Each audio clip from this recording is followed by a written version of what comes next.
Halo, nama saya Tria Yunita dari kelas 1B.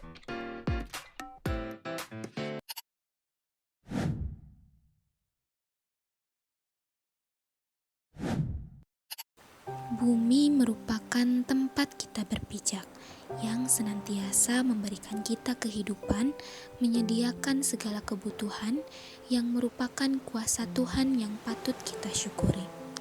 Sejatinya, kita hidup di bumi ini selalu berdampingan dengan hewan dan tumbuhan.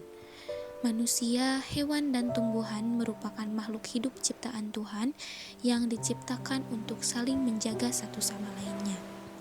Tetapi, semakin bertambahnya usia bumi kita ini, semakin bertambah pula kerusakan yang ada di dalamnya, yang disebabkan oleh keserakahan manusia, seperti menebang hutan atau membakar hutan untuk kepentingan pribadi, membuang sampah sembarangan, tidak memilah sampah, melakukan perburuan liar, dan masih banyak lagi penyebab lainnya yang sebagian besar karena ulah manusia. Untuk mencegah atau mengurangi kerusakan yang ada di bumi, marilah kita mengupayakan untuk melakukan konservasi dalam membantu menyeimbangkan keadaan bumi kita ini. Untuk melakukan konservasi, setidaknya kita bisa melakukannya mulai dari skala kecil terlebih dahulu yang dapat kita lakukan sehari-harinya, seperti menanam tanaman di pekarangan rumah, mengurangi penggunaan plastik, tidak membuang sampah sembarangan, dan menghemat air. Kedua, sebagai manusia, kita harus menjaga alam atau mengupayakan konservasi dalam lingkup yang lebih luas. Di bumi ini tidak hanya ada manusia saja, tetapi banyak makhluk hidup lain yang melengkapi kehidupan kita, yaitu hewan dan tumbuhan. Kita juga harus ikut serta untuk tetap menjaga mereka di alamnya agar tetap lestari. Upaya yang harus dilakukan oleh manusia diantaranya tidak melakukan perburuan liar atau berburu secara ilegal, melakukan pelestarian pada hewan yang sudah hampir punah, yaitu dengan membuat penangkaran maupun kebun binatang. Ini berfungsi untuk menstabilkan kembali populasi di alamnya supaya rantai makanan pada hewan pun seimbang.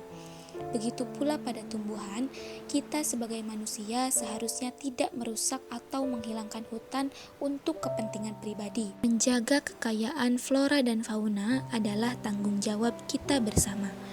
Upaya-upaya seperti konservasi habitat, penegakan hukum terhadap perdagangan ilegal satwa liar, dan edukasi masyarakat sangat penting untuk memastikan kelestarian keanekaragaman hayati di masa depan untuk generasi yang akan datang. Apabila kita menjaga alam, alam pun akan turut menjaga kita. Jagalah bumi ini sebagaimana kita menjaga diri kita sendiri. Sayangilah seluruh makhluk hidup yang ada di bumi ini, baik itu hewan maupun tumbuhan, karena kita hidup berdampingan dengan mereka. Maka dari itu, ayo lindungi alam supaya tercipta kehidupan yang sehat, aman, tentram, dan damai.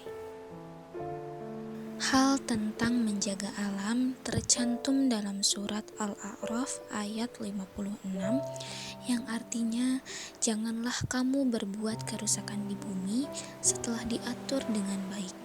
Berdoalah kepadanya dengan rasa takut dan penuh harap. Sesungguhnya rahmat Allah sangat dekat dengan orang-orang yang berbuat baik. Ayat tersebut sejalan dengan prinsip-prinsip etika lingkungan dari perspektif agama, tepatnya pada prinsip keempat, yaitu prinsip larangan berbuat kerusakan di muka bumi dan dampak kerusakan bumi.